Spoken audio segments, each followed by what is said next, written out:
Hey everyone, welcome back to the channel. I hope you're all having a lovely day or evening. Today's story features some good karma. Opie found out his wife cheated on him with her affair partner, then divorced him and gave up custody of her kids, all for the sake of being with the affair partner. Now she's begging for mercy after her affair partner kicked her out and she's homeless. In today's second story, Opie heard his fiancée say on the phone that her ex was the best lover she's ever had in her life. Now let's get into today's stories to find out what happened.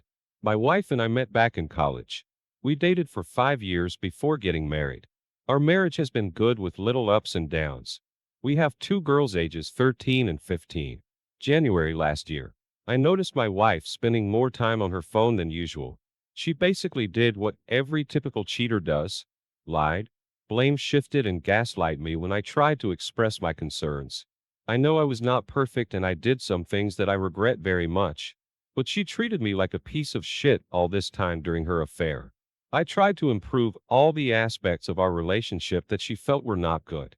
When Discovery Day came at the beginning of June, she confessed to having an emotional affair and sleeping with him twice. Then she blamed me for her affair. She said that she wanted to reconcile, and we tried reconciliation, but she was just not into it. She still contacted him, and they were still talking.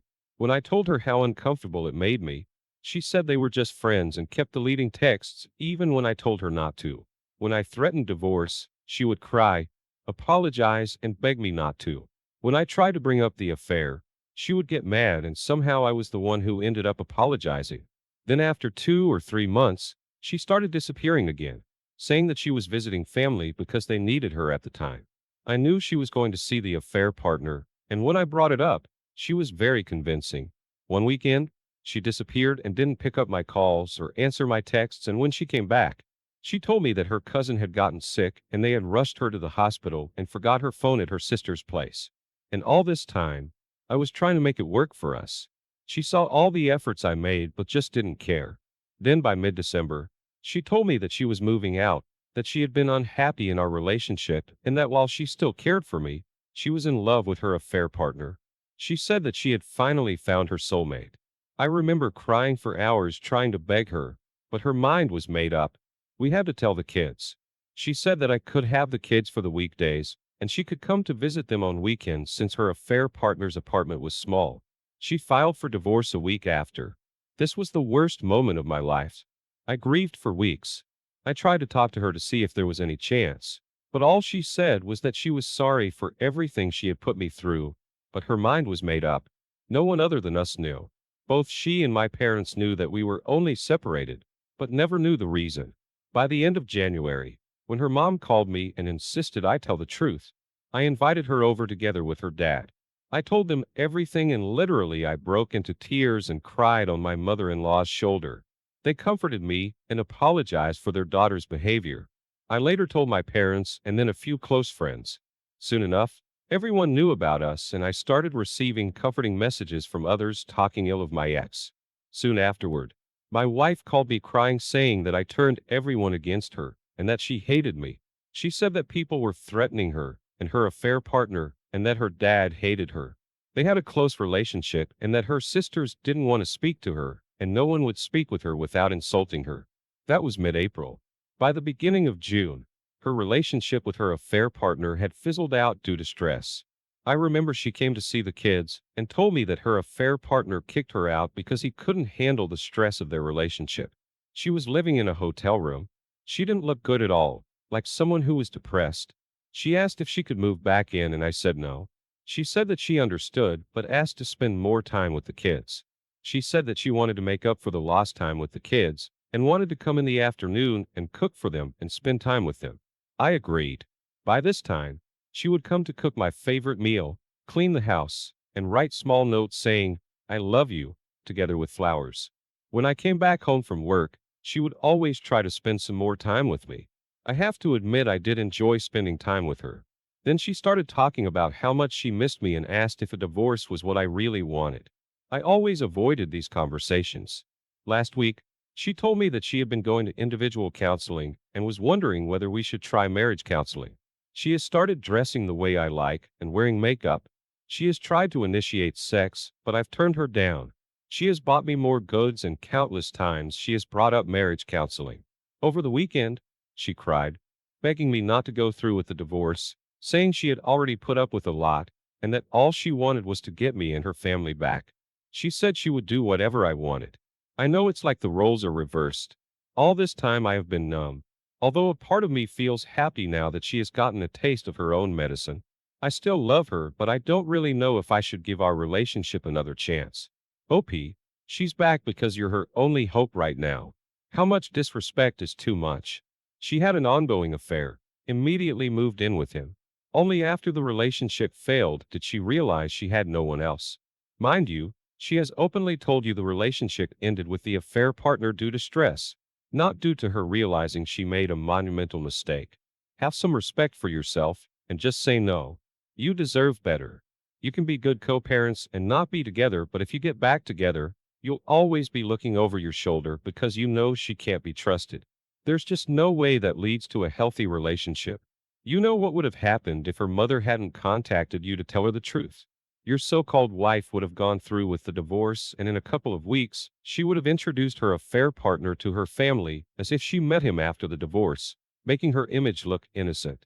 Remember from last January up to mid-December, you tried to make it work even after you found out about the affair. You tried to improve yourself for her, but she was still in contact with him. You told her it made you feel uncomfortable, and her reply was "we are just friends," and deleting text messages. The ultimate disrespect. That was the point where you should have known she wasn't letting him go. Then she disappears on you saying she's visiting her family, or that her cousin is in the hospital, and she left her phone at her sister's knowing she was with her affair partner all that time. December came, and she told you she's found her soul mate with her affair partner, and is moving in with him. She filed for divorce a week later. Once you told the truth to her family, your family, and some close friends, she calls you crying saying everybody hates her, which she deserves all of it, and threatens her and her affair partner. That was this past April. In June, her soul mate, the affair partner, was done with her and kicked her out because she was more trouble than she was worth. Please wake up, OP.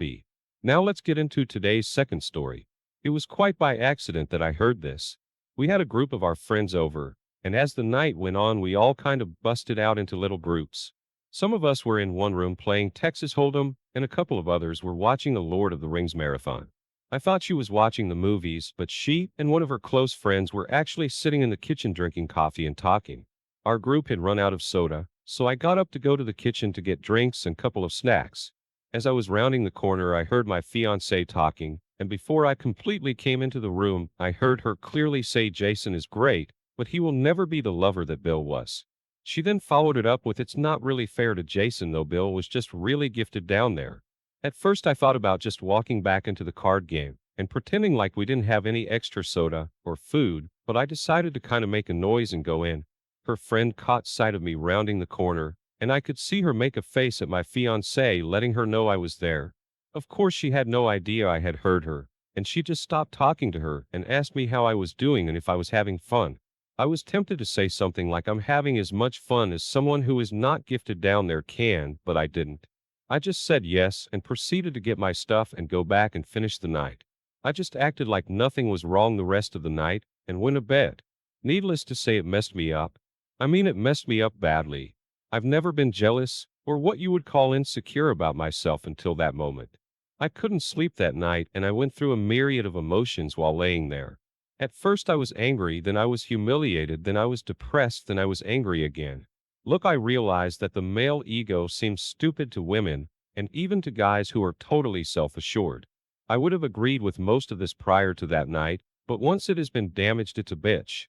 I tried to hide any form of emotion about it so that I would never let her know I knew, but as the days went on, I just kept getting worse and worse.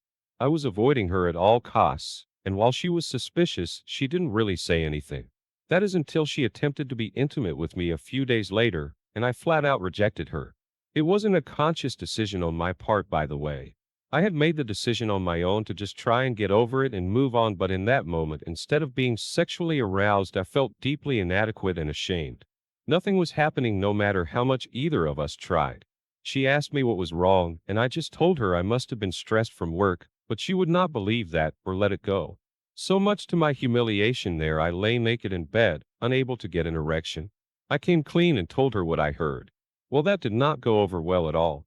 At first, she tried to tell me I did not hear her correctly, but I just repeated to her verbatim what she had told her. Well, once she couldn't deny it, she then tried to apologize. And to her credit, she tried to listen to my feelings on the matter, which once again I am sure was more of a big turnoff for her because I was a wreck emotionally. She tried to tell me how much of a better person I was and how I satisfied her, and she wanted nobody else, but all I could hear was the Charlie Brown teacher noise. It's been almost a month, and I have zero desire to be with her sexually, none. She is now getting frustrated about this as well, but no matter what I have tried, I just cannot get past this. It's not like she said we were both good lovers or anything like that. She clearly said he was far superior, and my guess is that being gifted down there, it means he was significantly larger than me as well. Well, I know I can do all kinds of things with my hands, tongue, and whatever else, but no matter what I do, I can't grow in size. Obviously, she refuses to talk about that with me, saying that anything she could say would only make things worse because even if she said something positive about me, I wouldn't believe her. She's most likely right. Some backstory here. He dumped her. It was not a mutual breakup. He flat out dumped her and broke her heart. I know this because early on in our relationship, she told me this. She said she wasn't ready to be serious about anybody because her previous ex left her and emotionally broke her. So this is not a case of me even being able to say, well, she's with me because she wants to be. If he hadn't dumped her, she would never have left him.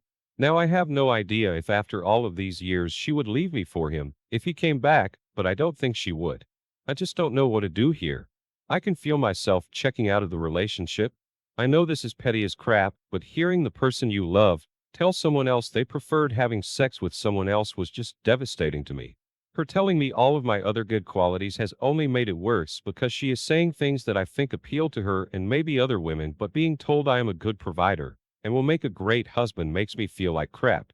Like, what would happen if I lost my good paying job, or better yet, what if I were to get injured and couldn't make anything more than state assistance?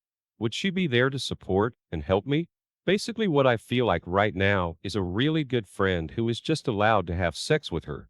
I know in my head that this is not correct, but in my heart, that is what I feel.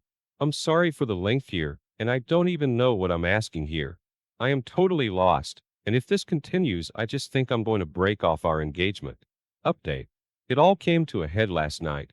She just came out and asked me if I did not love her anymore, and all that I could tell her was that a very large part of me still did, but that what she said had really made it so that another part of me just didn't anymore. This started a larger conversation that I won't bore you with, but ultimately it came down to me saying that if I had heard that he was just better at something, or more attentive to something, or was able to do something that I couldn't, I would have felt like I could have worked on it. I would have listened to anything she wanted to work on, any technique, or anything else that she would have shared with me, but to know that I was never going to measure up simply because of a physical issue was not something I thought I could get over anytime soon, if I ever could for that matter. I was even honest and said that if it was just a one-night stand she had or some random guy who was that huge, I might have been able to get past that, but knowing that it was a guy who she was still madly in love with when I met her, and only after time did she start to come around, then it was just more than I could handle. She kept trying to tell me how much better I was at everything else, and that I should not throw away a lifetime over one aspect.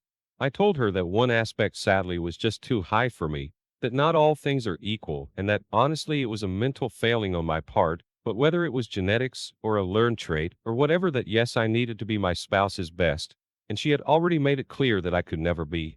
I tried my best to be gentle. I tried to take all the blame by stating that I knew that my attitude was probably not healthy, but it was who I am. Now for the final update. It is over.